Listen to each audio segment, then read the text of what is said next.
Hello everyone and welcome back to another video. Today I'm going to discuss a topic that doesn't really matter very much, but I'll add a little bit to the beginning of it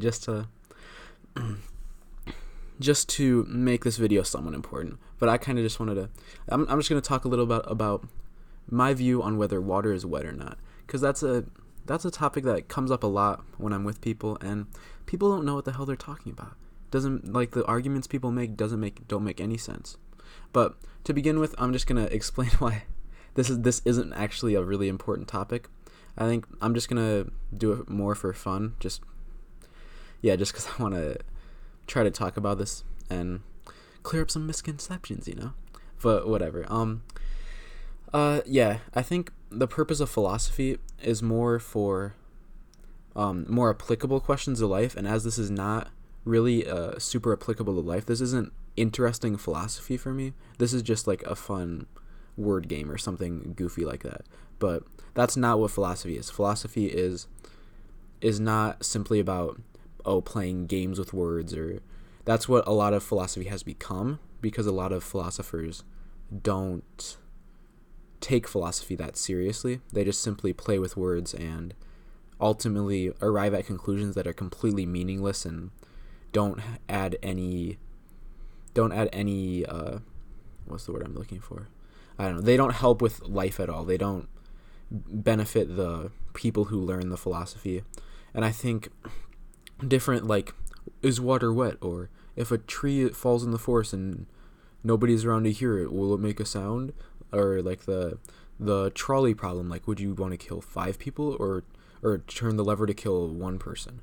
Like, those, they're not interesting. They don't matter really to life. They're not applicable to anything really.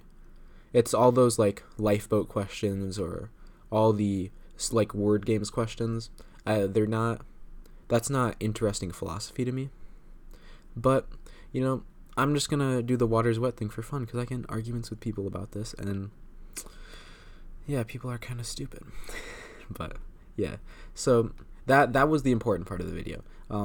The idea that philosophy is something that should be applied to life. It should be connected to reality in some way. That's the important part. So now we're going to get into, is water wet?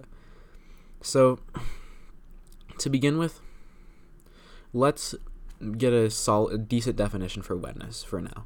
I'd say wetness would be something that is like covered in some liquid, or something like that, covered in a liquid.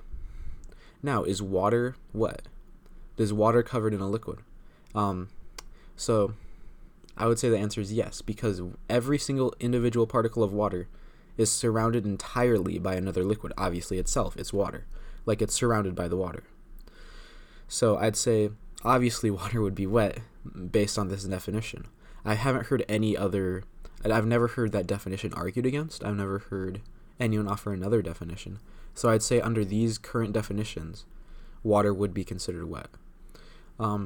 The common argument I hear is that, water's not wet, it makes things wet, which is an argument that doesn't make any sense as well, because everything that's wet makes other things wet. That, like, if I have a paper towel that's wet and I touch it to my skin's going to become wet because the paper towel touched it. Things that are wet make other things wet. That's a property of being wet. And nothing that isn't wet can make other things wet.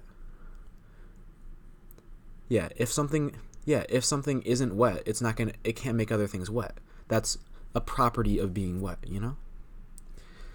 So honestly, that could be part of the definition of something being wet, like it makes other things wet.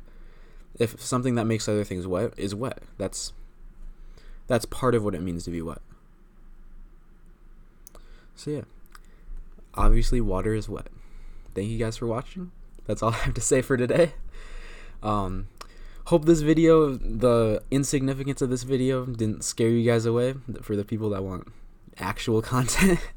But hope to see you guys in the next video. Peace.